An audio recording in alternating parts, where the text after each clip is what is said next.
Today we're going to take a look at the Holtz by Sizzix Embossing Diffuser, and we're going to do a quick project with it as well. So keep watching.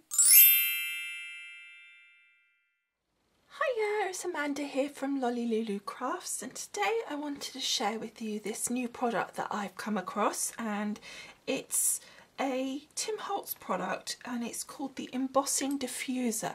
Now basically what this does is it creates voids in your embossing, so you can create almost like an aperture, but not a cut aperture, but less so that you've got a smooth area in amongst your embossing. So you could have it where it's an internal circle or whatever the shape is, or you can have the shape as the centerpiece and the rest of it being not embossed. So to show you a little bit closer what I mean here, there's a little bit of a close-up of the packaging there. So you can see you've got the embossing around the edge here, and then the void in the middle, and then I don't think it shows you on the packaging, but you can have the reverse where the embossing is in the center and the outside part is completely not got any embossing on it. So what you get in this particular set, and I believe there will be other companies that do something similar, but this particular one is set 1, and you get in that a set for an oval, and these are approximately 5 by 7, just shy of 7 here. And so you get the oval shape, so you've got your centerpiece and you've got your external piece on all of these.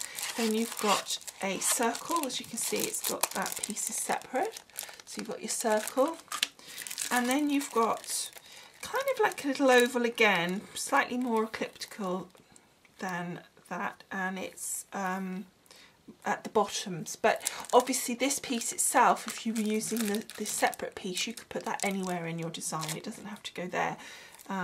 And even this piece, so you could move it around, I guess.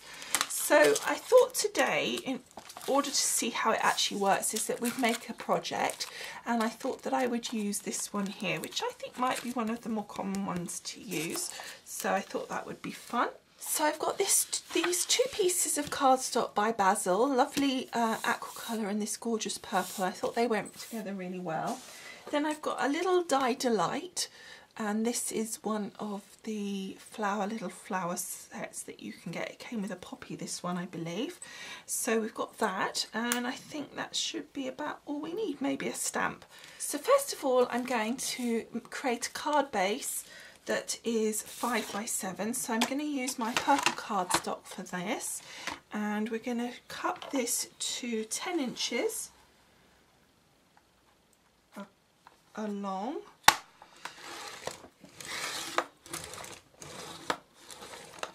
like so, and then we're going to cut to 7 inches deep.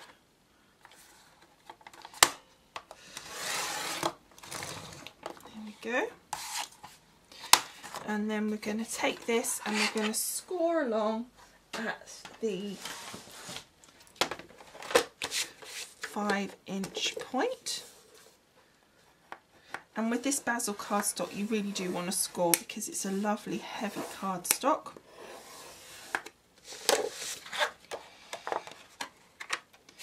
And crease that along the back.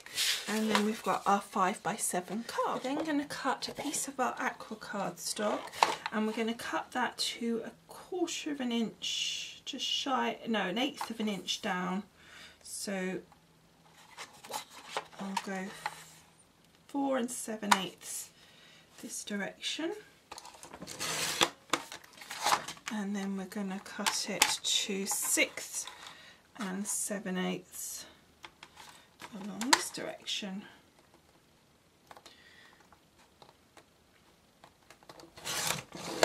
Okay, and then just see if that fits nicely on the front. It should do, but just double check, which it does. So that just gives us a nice little border of the purple. Okay, so then I've got my scissors here because we're going to be doing our embossing. So I'm just sliding out my multi-purpose platform, and I've got my 2 plates. Now you're only going to need 1 of those, so put 1 to one side. Do not use 2 plates. And then you're going to go to the tab that you use your embossing, which is putting back both tabs. So you're going to put those both back like so. You're going to get your embossing folder, and I've got this gorgeous Anna Griffin one here called Circular Grid, which I think is really pretty. So we're going to take that, and we want our card, so we want to put that inside our embossing folder like so. And then we're going to get our little diffuser, and we want the outside one today because I want to create a gap, the aperture as it were, to be in the centre there. Okay, so we're going to put down our mat, our first plate, then our embossing folder, and then our diffuser, so centralizing it so that it's in the right position. And then you don't put anything else on with that because it's already got everything that it needs. You don't put the extra plate on top. Basically this acts as the plate, so what happens is that where this is creates pressure, and that's what then embosses. So where the gap is, there's no pressure, so there's no embossing. So again, if you use the small piece instead, you would get pressure where this is, and therefore you'd get embossing where you place that. So let's pop this through now, so just making sure it's central. I don't want it to move. Now you could tape this down.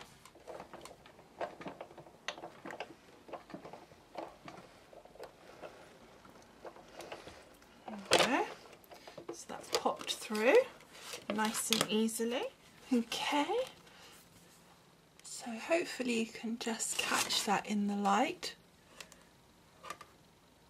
Yeah, I think you can just see there where you've got the aperture in the middle there, as it were, where you've got that blank space, and then you've got this lovely embossing all around the edge.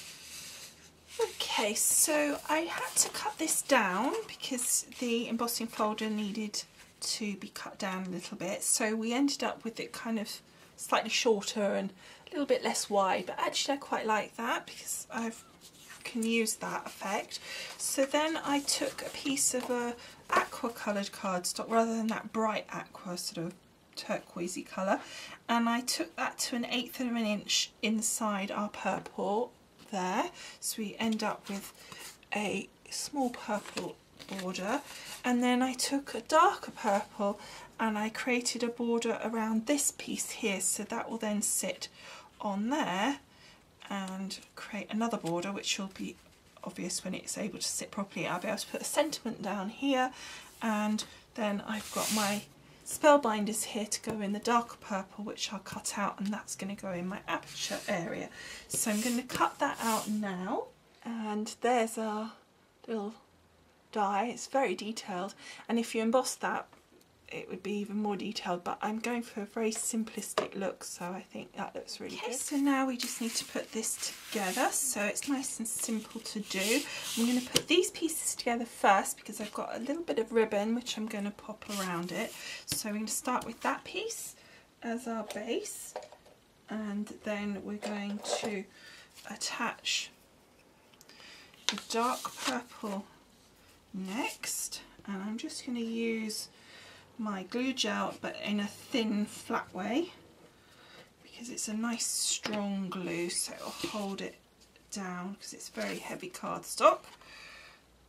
It's going to make it a very heavy fronted card, so we probably need to put something on the inside just to balance it a bit. Okay, I find using the glue gel when you've got pieces that have to line up like this very useful, because you can have some movement time, whereas if you used your ATG or something, then that's it. Once it's down, so you don't get any movement.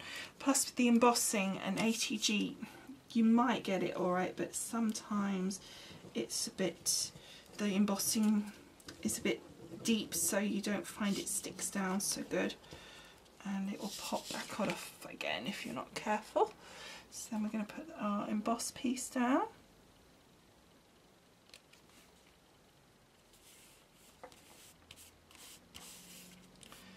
Like so. Looks very pretty. And then I'm going to get my ribbon. I'm just going to pop that around like that. So again, I'm just going to use a bit of glue gel on the ends here of my ribbon, and we can stick that around so it just holds it in place. And I'm going to just take that down a little bit so it's in the centre of those circular bits there, like so. I think that looks really good. And then taking my glue gel again,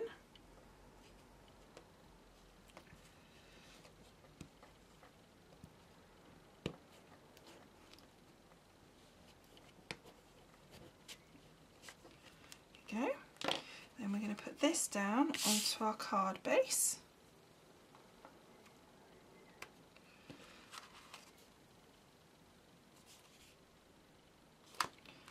Like so. And then we've got our little flower here, and again using my glue gel, but this time I'm going to use it to 3D my little flower.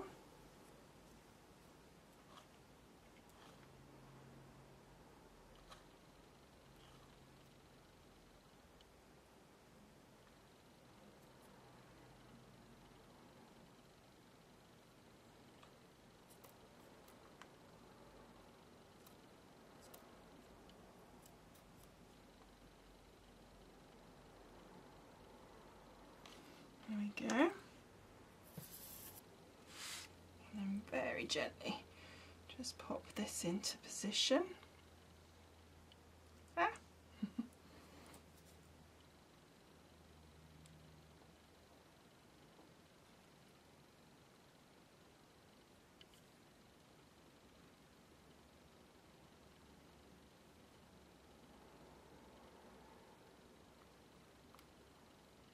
And then we want to put our sentiment stamp just down in that corner.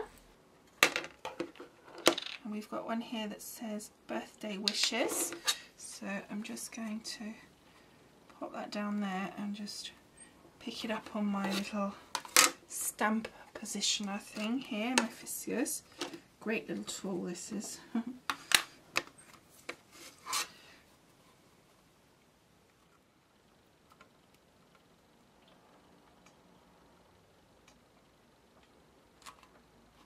Go.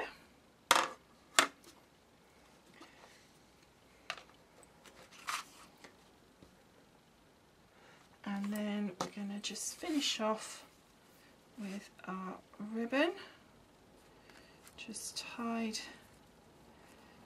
in a little knot.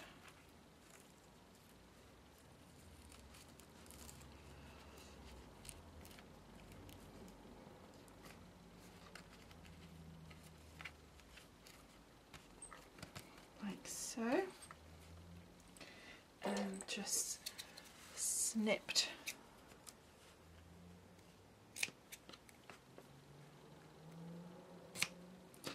like that. And then I was just thinking whether or not to put some glitter onto that flower, because I think that might look quite pretty, just to add a bit of shimmer. And I've got some lovely stickles, so I think that would be fun. And we can just pop that on, just using my finger to spread that out, and that will just then highlight that as being different from the rest of the flower, so that I think that just makes that look nice.